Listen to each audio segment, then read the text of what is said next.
Jim Holway here, Arizona Corporation Commission candidate. We're trying out our first Google Hangout live air internet town hall. So hoping the few folks will be able to join us here and we'll be able to get into a good conversation about some of the issues before the commission. So as an SN, my name is Jim Holway, running for the Arizona Corporation Commission. Running because I want to make sure we're investing in our future in Arizona, make sure we're building a reliable energy and water supply for our kids, for our grandkids. These are some of the important issues that come before the commission. So the Arizona Corporation Commission, you have 2 seats that are up in the fall election. It's at the bottom of the statewide ballot, and you're electing 2 commissioners. It's a 5-member commission. You elected 3 people 2 years ago. You're electing 2 more now. And the commissioners have a variety of duties. What I started off talking about is the responsibilities they have for regulating your utilities. So they regulate the electric, water and sewer, natural gas, and telephone, pretty much everything except cable. The commission also oversees railroad and pipeline safety, and they regulate the financial securities industry. And then finally, really the reason it has the name Corporation Commission is that the commission oversees the incorporation of new businesses as well as nonprofits and their annual reports. But clearly the activity for which the commission is most known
All right, so how many folks do we have out there? Anyone have any questions that they want to ask us? We had a little bit of delay there as we got started, but you can hit your chat that's probably in the upper left-hand corner, and if you want, you can type in a question that can respond to.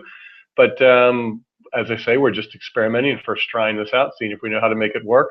Do we have anyone out there who is able to interact in audio and ask us a question?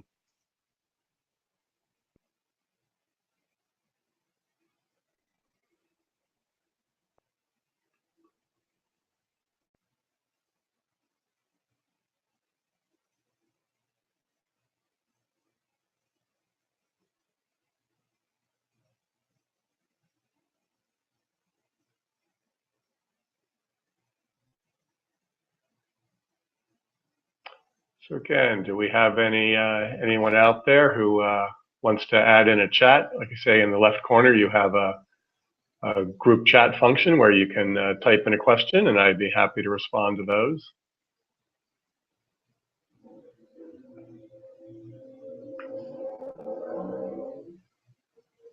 You know, perhaps while we're waiting for that, I can talk a bit more about the commission. So some of the key issues that the commission is dealing with at the moment.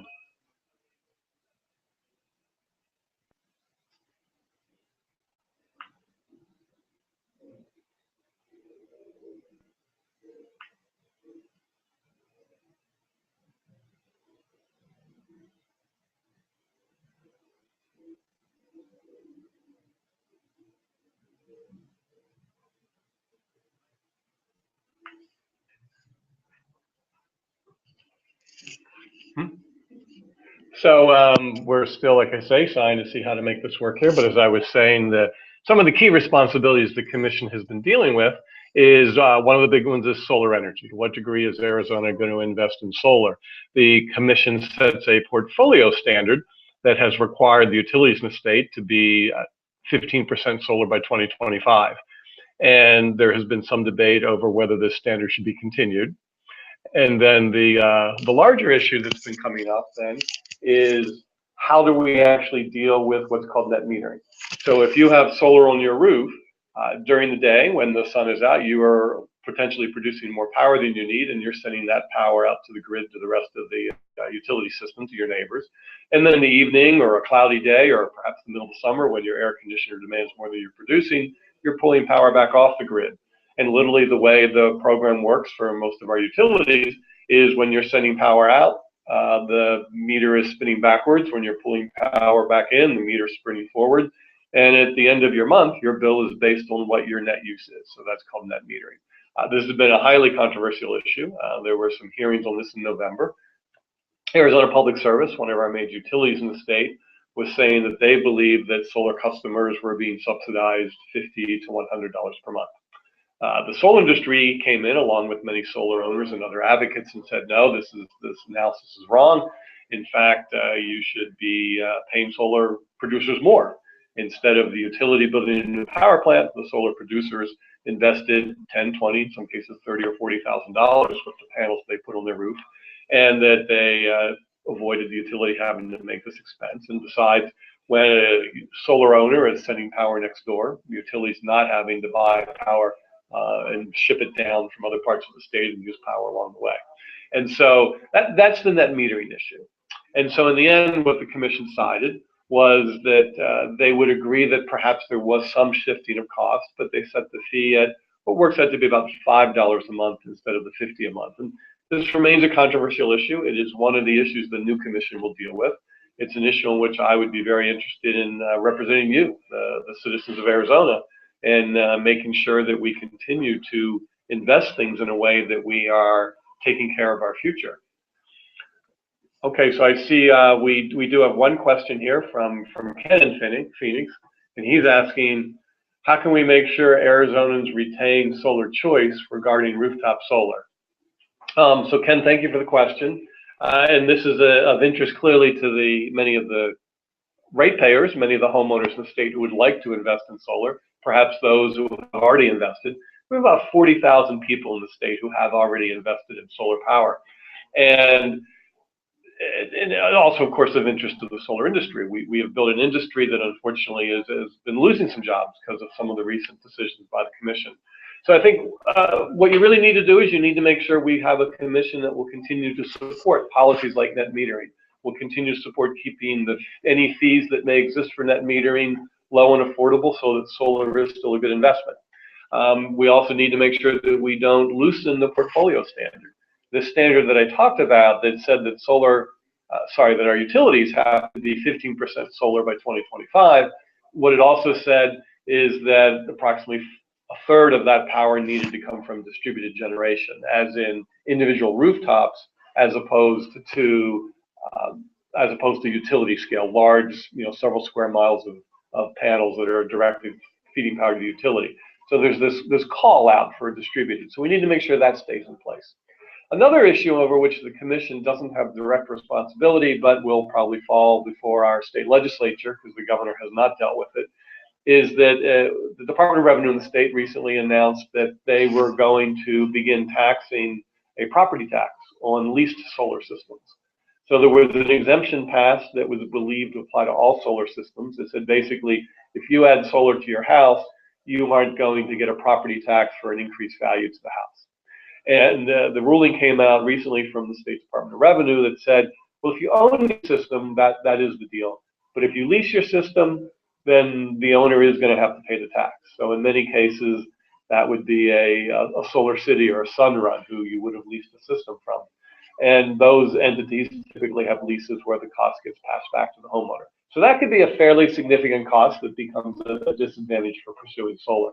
And these are some of the kind of issues that we need to watch out for, and we need to elect folks like to the commission. I'm running to be someone who will continue to advocate solar, as well as to our state legislature that will continue to work on these issues. So Ken, thank you for the question. We also have a question from Gail in Phoenix, and Gail asks, if the FCC reclassifies cable as a utility, would the ACC regulate cable? Well, that's a good question, and some of these areas are not always entirely clear and certain, but the way it has worked so far is that cable is regulated by your local city or town, and I think the FCC regulation would not change that. Cable would continue to be regulated by the city or town. It's the one utility that's not regulated by the commission, the one private utility. The confusion begins to get created in a way in that it used to be you had a phone company and you had a cable company, and they were two separate entities. Obviously, for instance, I live in South Phoenix. We did not have very reliable phone service through the landlines, and so we now get our phone service through our cable company. Well, and many of you get your internet service through your phone company. So we have begun to blur these lines. So when the cable company is actually providing landline phone service, the commission does regulate them, but they do not regulate them for cable service. I don't expect that we will see this changing.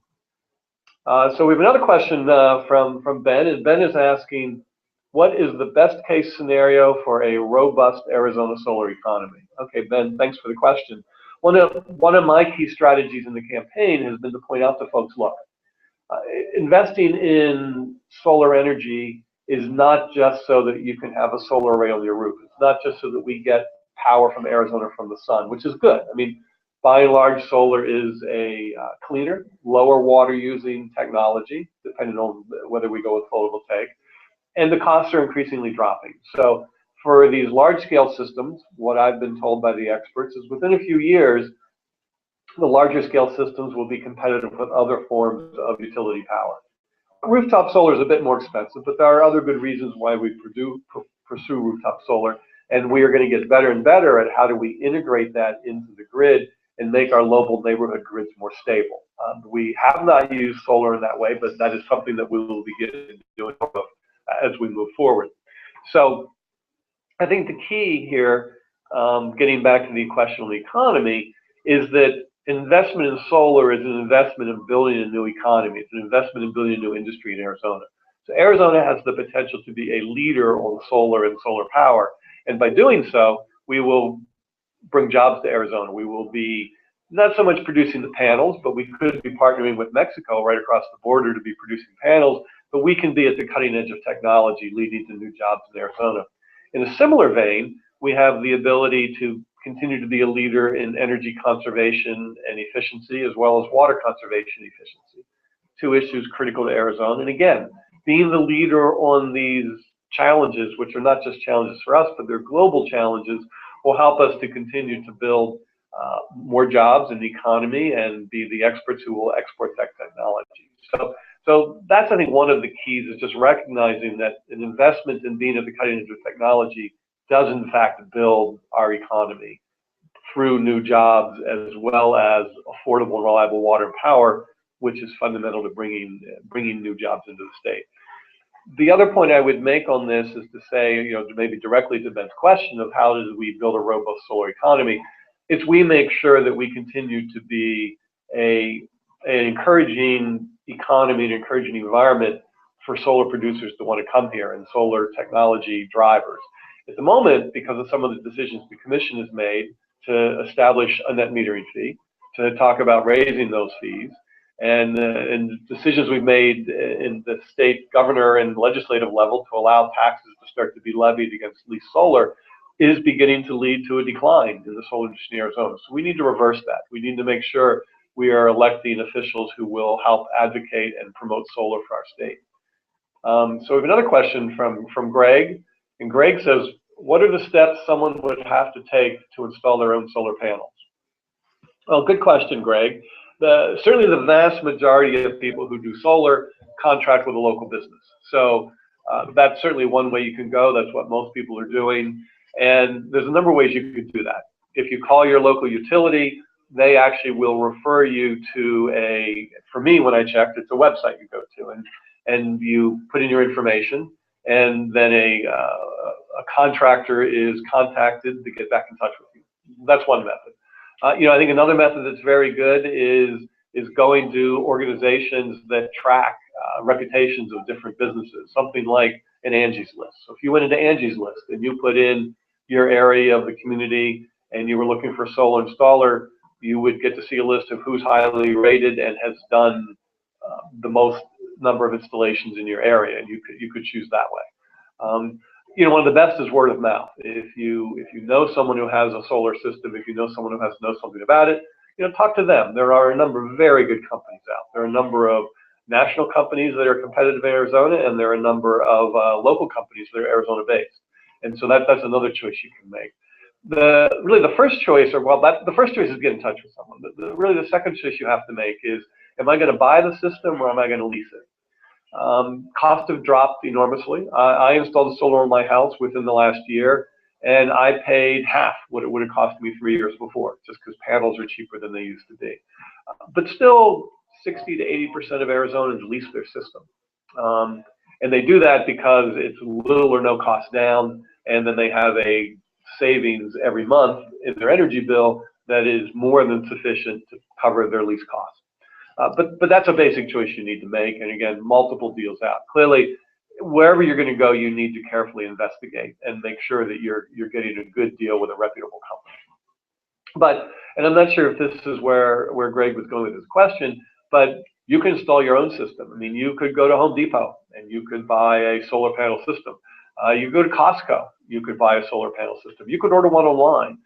So if you feel that you have the skills and knowledge to do this, there are other ways that you can put systems in place. So we had another question. Let's see. It says solar companies are now projecting solar integrated with batteries for every installation in the future. What role will these integrated solar and battery systems have in Arizona? And what's the role of the ACC in helping to promote that technology? Clearly, batteries are a key, or let me more generally say energy storage. As we all know, solar is not producing at night. It's not producing on a cloudy day. Wind power, which don't have a lot of in many areas of Arizona, but clearly northeast Arizona, very good wind resources, particularly on the Navajo and Hopi Nation and other areas of northeast Arizona. But again, those systems don't produce when the wind's not blowing. Now, as we have a broader reach, as we have solar across more parts of the state, as we have wind across more parts of the Southwest, you begin to get some ability. If the wind's not blowing one place, it is blowing another. So that gives us some balancing. But clearly, storage is a key here. And at the moment, there are multiple ways we can do storage and that are being investigated. Clearly, the age-old technique of batteries. And I think one of the things that we're going to see is I believe we will increasingly see a time when folks will be driving a battery-powered car where they may actually park it under solar panels at work. They charge it during the day. If it's a short enough drive or large enough battery capacity, they may get home and have more battery capacity in the car, and you could use that to help run some of the utilities in your house for a few hours. That would help extend the time for which solar is viable. One of the techniques we've already put in place in Arizona, so it's a plant that's down in Gila Bend. If you leave the Phoenix area, go through Gila Bend on your way to Yuma, you will go past the Solano plant. It's 3 square miles of mirrors, and what's unique about this technology is they've built more ability to produce heat with the mirrors than they can directly turn into power, and they are storing that heat in molten salt. So they store enough heat in molten salt that once the sun has gone down, they have 6 hours of full energy production. So they can get us past that peak. They can prevent us having to fire up natural gas and other plants for that brief peak period, and they can use the solar. Or they can save it for tomorrow if tomorrow is expected to be a cloudy day. Clearly, we will continue to advance these technologies. We will hopefully see breakthroughs in battery technology that will increase its capacity and lower its price. There's active efforts to do that. There's experiments going on and efforts to say, look, can we take power from wind or other sources, and can we compress air, and can we store that in salt caverns underground and recover it later?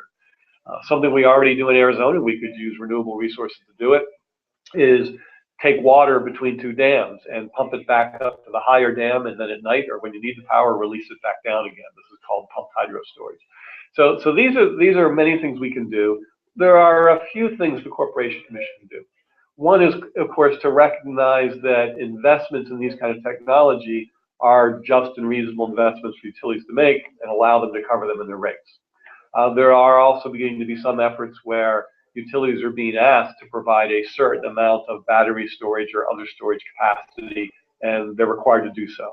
And at this point, those are fairly small scale, but what it's doing is it's allowing us to experiment and drive the market and the technological evolution. So these are things that the Corporation Commission does have a role in to try to help encourage. So we have another question. Ben's got another question. What's your response to the massive amount of dark money being spent on the Corporation Commission race? So this is an issue that, if you've been paying attention to the news, you've probably seen in general in all the elections. Because of the Supreme Court cases of a number of years back, it is now easier for entities to make large contributions to collections as well as to keep those contributions secret. So if we look just at the Corporation Commission race, we have 4 people running, 2 Republicans, 2 Democrats. I'm one of the Democrats. We're all running as clean elections candidates. So we went and got a couple thousand people to fill out paperwork, give us a $5 contribution, and then we use those to qualify for public funding. So a candidate, individual candidate between their primary and their general receives approximately $250,000, a little bit less than that in this public funding. Well, $250,000 to one candidate. Well, what we've seen in terms of dark money expenditures now for this campaign is $3.5 million. So in the primary, the solar industry came in behalf of 2 moderate Republican candidates and put about $500,000 to help them or to counter their opponents. We knew who that was. It was independent expenditure money, but it wasn't the classic dark money because we knew it came from Solar City and Sunrun for the most part, and was funneled through a local group called TUSC, Tell Utilities They Can't Kill Solar, or Solar Can't Be Killed. We then had another $1.7 million come in, and in the general election, after the 2 conservatives that got the $1.7 million won, we've seen another $1.3 million come in to basically do negative campaigning against my Democratic partner, who's also running for the race, Sandra Kennedy.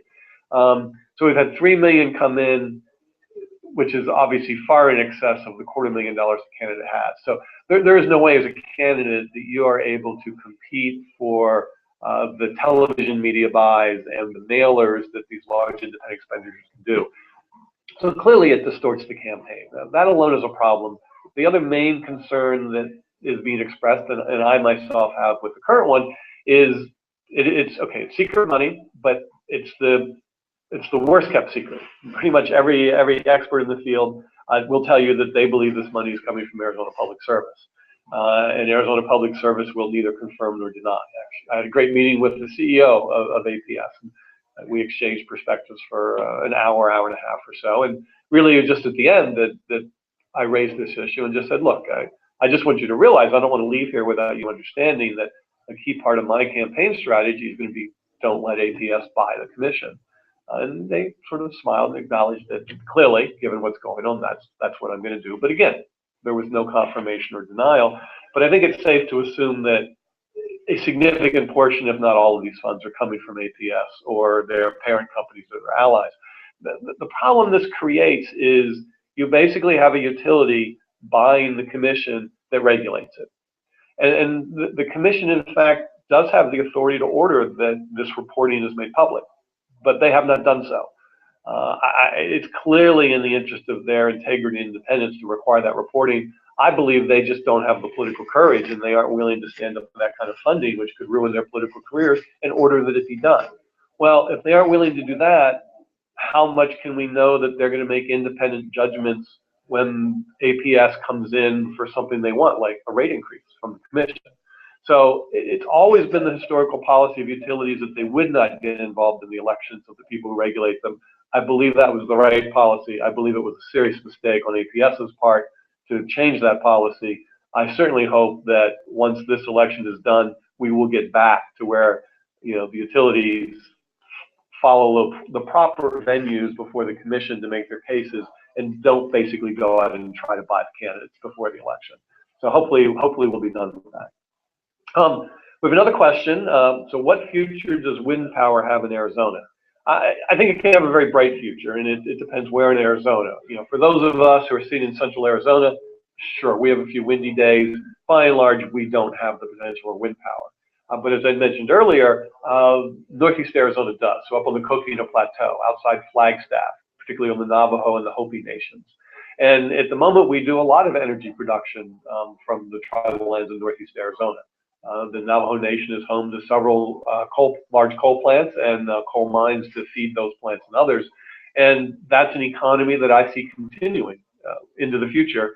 But I don't know that it's going to be expanded anymore. Clearly, coal has some serious pollution issues that it's going to need to deal with. And these are some of the controversies on the commission that we need to help everyone work their way through. But one of the things that we can start seeing is an investment both on building a wind and a solar renewable economy on tribal lands. So in addition to the coal plant that's operating, they can begin to build an economy in renewable energy as well that can help with jobs for their nation, can help supply the power that we want to have in other parts of the state in an environmentally responsible way, and can also form a transition for them to the future. You know, I think at this point we've had some good conversations, but we had talked about basically doing our first experiment here with a online video chat for half an hour. Well, I guess I'm being told we got one more real Amy question. Says, I'm super curious what the key issues are. So I guess that's just sort of a general, and then the power in and power out. I'm not sure, Amy, if I exactly understand what we mean by power in and power out. But let me touch base. It's a great, perhaps, concluding question to our first live internet town hall here. And we're going to continue this. I mean, we'll put a schedule out, but the idea is we'll do this about once a day for the next 10 or 11 days of the election. And on some days, we'll focus on particular topics. So we'll let folks know, look, today we're talking about private water companies and water rate issues. And maybe tomorrow we'll talk about the net metering and the solar issues.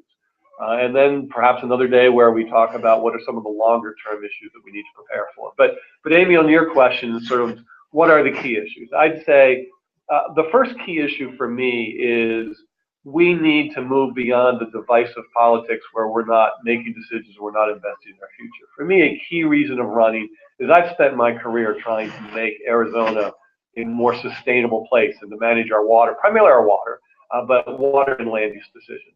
And for me, it's very painful that our elected officials are often too busy fighting over their partisan ideologies to be representing our citizens and representing our future. So that, to me, is the biggest issue. I mean, that's not unique to the commission. That generally applies to everything we're doing, but that is the biggest issue. To the substantive issues that are specific, we've talked about a number of them here. Clearly, solar is a big one. What is going to be the role of solar in the future of Arizona's energy supply? I believe it has a bright future. I believe we need to continue to use our traditional supplies, but to build a solar economy to complement them as rapidly as we can. And the commission has a lot of say in that. So the next issue I would point to is water. I mean, clearly we've been in the midst of a 15-year drought. We've had a great last couple of months monsoon season because of the El Nino conditions off the southern Pacific. Is the drought over? Or are we just halfway through a 30-year drought? And 30-year droughts are not unusual in Arizona. We don't know the answer to that. We have to be prepared for either way. And there are clearly significant issues. There are a number of projections that show water supplies are going to be declining at the same time as our demand increasing throughout the western United States. The commission is not the major water policymaker for the state. That's the governor, the legislature, and the Department of Water Resources. But the commission does oversee the private water companies that serve about 15% of our state, particularly our rural areas, our retirement communities, and around the edges of the urban area.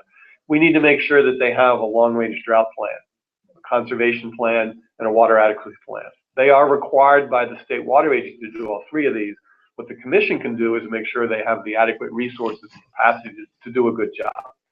The other big challenge on water companies is we have a lot of water companies, or maybe not a lot. We have a number of water companies that may be too small to do the job. The grandchild might be inheriting the company that the grandfather started, and they went out of the business, and they're trying to find someone to buy them out. So how do we deal with the viability of the small water companies is another major issue the commission deals with. So that's what I would point to as some of the biggest issues. And around all of these, the commission has the potential to help Arizona drive a strong economy by being at the leading edge of innovation and technological development. So I'll wrap it up there. I thank you all for joining me. I look forward to you coming back as we do this over the next week and a half before the election. And please invite your other friends and associates with interest to join us in future conversations. And we'll be set up so you can go into YouTube when you see the link for this and actually submit some questions in advance. So if you're not able to be here when we do the live broadcast, we will cover your questions, and then the video and the answers will all be posted, and you can go to my YouTube channel and play it anytime you want and see what kind of conversation we had. So again, thank you very much. It's been a pleasure talking with all of you.